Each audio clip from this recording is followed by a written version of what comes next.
ఆస్కారం. ఈ చిత్రంలో మిమ్మల్ని చేర్పించటం నిర్మాతల సంస్కారం.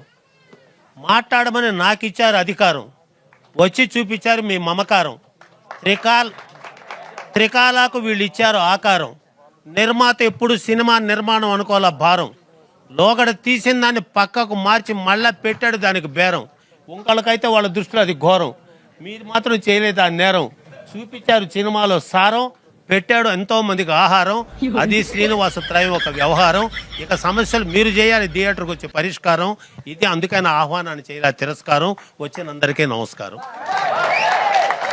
ఎందుకంటే చెప్పాల్సింది చాలా, చెప్పాలంటే మనసు ఎంతో చేస్తుంది గోల. కూర్చొని ఉన్నా ఇందాక నుంచి ఎలా గోల. ఇందులో ప్రతి క్యారెక్టరు ఒక రగిలే జ్వాల. కాసేపు ప్రేక్షకుడికి పాడుతుంది జోల. మిత్రమా కాసేపు చేయొద్దు గోల, కూర్చొని గమ్ముగా ఎలా గోల. అందుకే ఈ సినిమా పేరు త్రికాల. అసలు అజయ్ అసలు మీ అమ్మ నాన్న అజయ్ ఎందుకు పేరు పెట్టారు తెలుసా నీకు? తెలియదు. నాకు తెలియదు. ఆజానుబాహుడైన యువకుడు అజయ్ అంటే, ఆజానుబాహుడైన యువకుడు. అది ఏ పాత్ర ఏంది కాదు, నాకు పాత్రనిచ్చాడు నిర్మాత. ప్రతి నటుడు ఆ నిర్మాతకి ఇవ్వాలి చేయూత. నిర్మాత లేకపోతే మీకెవరు ఊత? ఆ నిర్మాతకు ఇప్పుడు పట్టించకూడదు రోత. నిర్మాత మీకు ఇచ్చాడు సరి అయిన కూత. ఆయన విజయానికి మీరు తెరవాలి ఖాతా. మెప్పి